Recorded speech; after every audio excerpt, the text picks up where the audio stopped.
2024 ନିର୍ବାଚନ ବିଗୁଲ ବାଜିଲା ପରେ ଜଗତସିଂହପୁର ସମସ୍ତ ବିଧାନସଭା ନିର୍ବାଚନ ମଣ୍ଡଳ ଗୁଡ଼ିକରେ ରାଜନୈତିକ ଉଷ୍ଣତା ବୃଦ୍ଧି ପାଇଲାଣି। ଏବେ ଆମେ ଦେଖିବା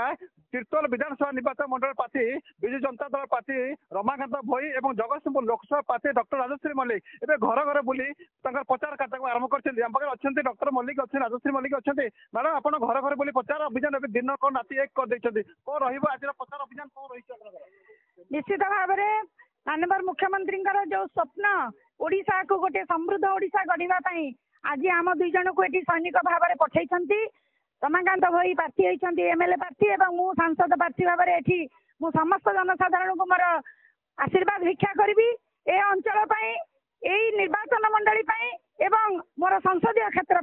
समस्त सहयोग हाथ बढ़ातु, समस्त आमको आशीर्वाद रखु एवं आगामी दिन में आम निर्वाचन मंडली को सरस सुंदर गढ़ाई साहाय्य करंतु। मैडम आप समस्त घर घर बुलुंट आप गोटे देखुचे आम आपको समस्त भल पाँच स्नेह श्रद्धा आपको अजारी पकाउं मुंडिया मार्च ये जो भल पाए भितर आप भोट केमी देखुं आपको जेहतु 7टा कंस्टिट्यूशन केमी लगुच देखो 14 रु 24 10 वर्ष ये यात्रा छोटिया का यात्रा नुहे। ये यात्रा यही लोक मान जो भल पाइबा जो स्नेह जो आदर से ये भल पाइबा सबुदिन आगामी दिन में आहरी बढ़ एवं लोक मान सहित रही आम कम कर आगामी दिन में करूँ एवं लोक संगे थिलु रही आगामी दिन में आहरी व्यापक भाव में आम रही कम करूँ। मैडम आप विकास कथा विकास कथा कह माननीय मुख्यमंत्री गाँव टू सहर पर्यटन सब जगह डेभलपमेंट कम कर सब जगह विकास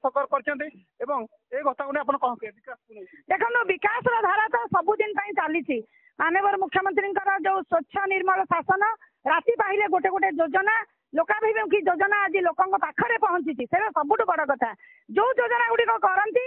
सब योजना लोकों पाखरे पहुंचे निजस्व योजना माध्यम बीएसवाई कार्ड जो कर आज महिला माने 10 लाख टंका पाई आज पुरुष माने 5 लाख टंका पाई आमर कृषक जो कालिया योजना माध्यम कृषक भाई मैंने आज उपकृत होती एवं मधुबाबू पेंशन योजना जो निजस्व योजना रही आज 1000 टंका को वृद्धि कर ममता योजना रे माँ मैंने गर्भवती माँ मैंने आज उपकृत हो पार्टी पाउना आहरी बढ़ा जापरी अनेक योजना जो नुआ योजना रे छात्र छात्री मानक पैसा दि जाऊँगी किपर आर्थिक सचल होकर भल पाठ पढ़े और शिक्षा लाभ करेंगे देश को आग को ने देशर से भविष्य तेणु ये योजना गुड़िक आहरी व्यापक भाव में पुणी सरकार आसिले माननीय मुख्यमंत्री षष्ठ थर पर निश्चित भाव में आसवे ये योजना को आहरी व्यापक लोकों पाखे आहरी सचलता बढ़ एवं आम राज्य आम देश आमर ये अंचल समृद्धि हम। आम पाखे अच्छा तिर्तोल विधायक प्रार्थी रमाकांत भाई आप नुआ स्ट्राटेजी नहीं जाऊँ लोक पाखे चा पीवा चा खटे बसवा सकाଳେ आप देखुचे मर्णिंग वाक बस उठुंट ये जो आप नुआ स्ट्राटेजी कर सर्वप्रथम मो माननीय मुख्यमंत्री धन्यवाद देवी सी मत सुजोग देती तिर्तोल निर्वाचन मंडल साधारण जनता को सेवा करने सबुठ अधिक धन्यवाद देवी तिर्तोल निर्वाचन मंडल साधारण जनता को से आशीर्वाद जो मुझे ये जगह पहुंची पार्टी तेणु आम पाखापाखि मो सहित अच्छा डॉक्टर राजश्री मल्लिक महोदय सांसद आम दिन राति बुलुचु लोक मान पाखे पहुँचुचु लोक माननीय मुख्यमंत्री वार्ता को पहुँचाऊँ एवं गोटे अपील करुचु विगत दिन मानक जो भाई भाव में माननीय मुख्यमंत्री द्वारा विभिन्न योजना होती पहुंची जदि आगामी दिन में माननीय मुख्यमंत्री षष्ठ थर पर मुख्यमंत्री आसिले ताहले ये अंचल बहुत अधिक योजना कार्यकारी हम एवं ये अंचल बहुत उन्नति हम बोली आशा रखी आम लोक मान पाखे पहुंच आप गाँव टू सहर ये जो विकास चित्र कौन आप निश्चित रूपे यहाँ तो लोकों पाखे छपा ना राति पाइले टीवी खोलिले मोबाइल खोलिले आपण मैंने देखिपे कौ भाई योजना कौ भाई डेभलपमेंट बेसिकाली तिर्तोल निर्वाचन मंडल कथा कह लास्ट 5 वर्ष भितर जब कैलकुलेशन कराए पाखापाखि बहु मात्रा डेभलपमेंट होती मंदिर हूँ माँ सारला मंदिर हो गोरखनाथ मंदिर जानकू जगन्नाथ मंदिर एवं पाखापाखि 76 ରୁ 80टा स्कूल रूपांतरीकरण होती आमर ये अंचल ग्रामांचल लोक पाने पाठ पढ़ार सुजोग पाई भल टीचर सफिशिएंट टीचर अवेलेबल अच्छा से भाव देखा गले मेडिकल रूपांतरीकरण ये जो पीएससी सेंटर सीएससी सेंटर आमर अच्छी तिर्तोल निर्वाचन मंडल से भी रूपांतरीकरण होती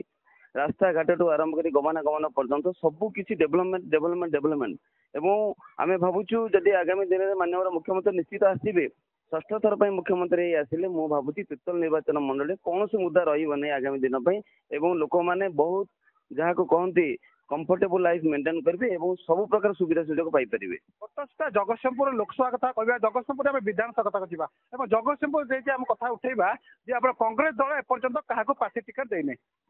ବିଜେପି କଥା ଯଦି କହିବା ତିର୍ତ୍ତୋଲ ଦେଇଛନ୍ତି ଏବଂ ପାରାଦୀପ ଦେଇଛନ୍ତି ଏବଂ ବିଜୁ ଜନତା ଦଳ କଥା କହିବା ଆମ ଜଗତସିଂହପୁର ଅଛନ୍ତି ଆମର ପ୍ରଶାନ୍ତ କୁମାର ମୁଦୁଲ ଦେଇଛନ୍ତି ଏବଂ ତିର୍ତ୍ତୋଲ ଦେଇଛନ୍ତି ରମାକାନ୍ତ ଭୋଇକି ଏବଂ ପାରାଦୀପ ଦେଇଛନ୍ତି ଗୀତାଞ୍ଜଳି ରାଉତକୁ ଏବଂ ବିଜୁ ଜନତା ତାର ପ୍ରଚାରକୁ ଜୋରଦାର କଲାଣି ଏବଂ ଘରେ ଘରେ ପହଞ୍ଚେଇଲାଣି। ରାଜ୍ୟ ସରକାରଙ୍କ ଯୋଉ ବିକାଶ ଅଛି